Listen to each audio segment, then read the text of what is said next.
Hello friends, आज हम discuss करने वाले हैं फिनॉल्स के बारे में। हालांकि एक फिनॉल एक पूरा चैप्टर है।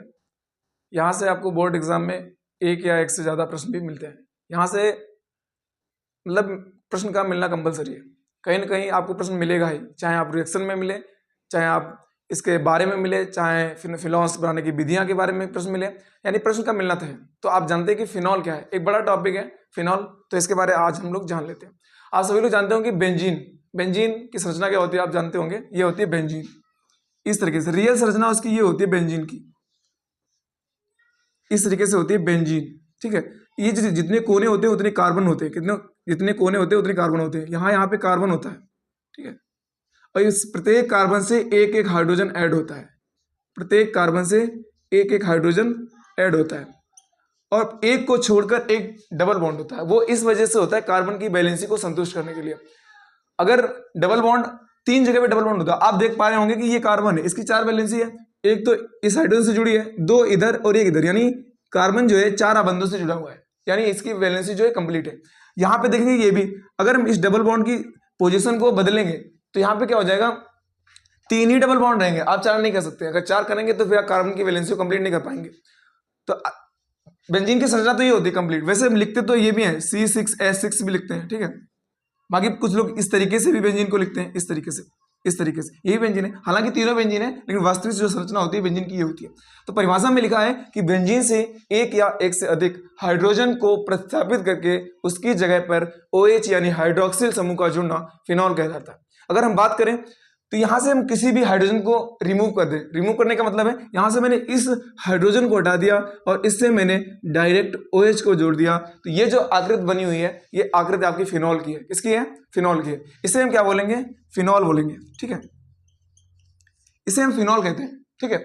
लेकिन एक चीज और याद रखना है, कहीं पर भी OH जुड़ा हुआ है आप उसे फिनॉल कह देंगे, यह पॉसिबल नहीं है। जैसे अगर मैं बात करूं, ये बस यहीं पे मतलब ये सेटिस्फाइड करेगा कि बेंजीन से हाइड्रोजन को प्रस्तावित करके डायरेक्ट कार्बन से OH का जुड़ना फिनॉल कहलाता है। अगर बात करें हम CH3OH, यहां पर भी OH है, लेकिन ये OH और ये OH डिफरेंस है इन दोनों में। ये फिनॉल है जबकि ये फिनॉल नहीं है, ये एल्कोहल है। क्या है? एल्कोहल है।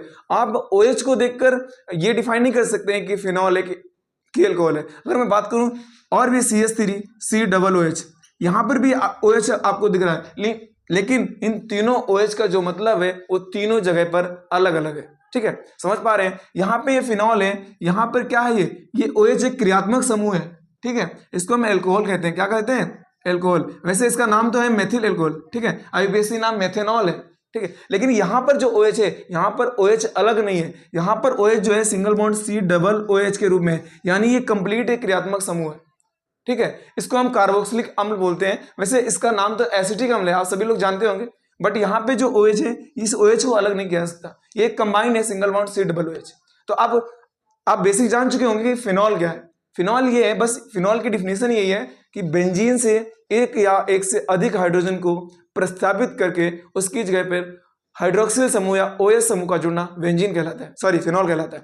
अगर दूसरे उदाहरण की बात करें, इसी में यहां पे कोई जरूरी नहीं आप एक ही OH जोड़े, आप दूसरा हाइड्रोजन, जैसे अगर मैं बात करूं इस तरीके से, ये बेंजीन है, आपने एक OH लगाया था, आप चाहे तो एक OH यहां पर भी लगा सकते हैं। अब क्या हो जाएगा, अब दो हाइड्रोजन हट जाएंगे। इसका जो कंबाइंड फार्मूला होता है, इसको मैं ये लिखता हूं C6H5OH, ये होता है फिनॉल, ठीक है। CCH5 इसका अणुसूत्र है, संरचना सूत्र ये है, संरचना ये है, अणुसूत्र ये है, ठीक है। अगर मैं ये जैसे लिखा है, दो मैंने हाइड्रोक्सिल समूह लगा दिए, ये भी फिनॉल है, ठीक है। अगर इसका मैं कार्बनिक मतलब फार्मूला लिखो तो हो जाएगा C6H4OH का ट्वाइस, ठीक है। और भी है, जैसे मान लीजिए अगर मैं बात करूं इस तरीके से आप देखेंगे OH, आप एक लगाओ, दो OH लगाओ, तीन OH लगाओ, ठीक है, ये भी फिनॉल है, ठीक है। अब जब हम फिनॉल का क्लासिफिकेशन पढ़ेंगे यानी वर्गीकरण पढ़ेंगे, फिनॉल का वर्गीकरण क्या होता है, तो आप पढ़ेंगे मोनोहाइड्रिक फिनॉल होता है, डाईहाइड्रिक फिनॉल होता है, ट्राईहाइड्रिक फिनॉल होता है, तो वहां पर हम विस्तृत तरीके से समझेंगे, ठीक है। तो ये जो है इसका फॉर्मूला हो जाएगा C6H3OH का थ्राइस, ठीक है। ये तीनों ही फिनॉल है। भाई लाइट आ लग रही है, कहा है, ठीक है। तो ये भी फिनॉल है, समझ पा रहे हैं आप लोग। तो ठीक है, आगे इसके बारे में हम लोग पढ़ेंगे। तो आप जान पाए आज बेसिक फिनॉल क्या होता है, तो ये इसकी संरचना होती है फिनॉल की, ये इसका फॉर्मूला होता है, ये एक डिफिनेशन है। ठीक है, तो आगे हम लोग फिनॉल का जो क्लासिफिकेशन है यानी वर्गीकरण है, 3 या 4 प्रकार का जो फिनॉल होता है, उसको हम अगले वीडियो में जानेंगे। ठीक है, धन्यवाद।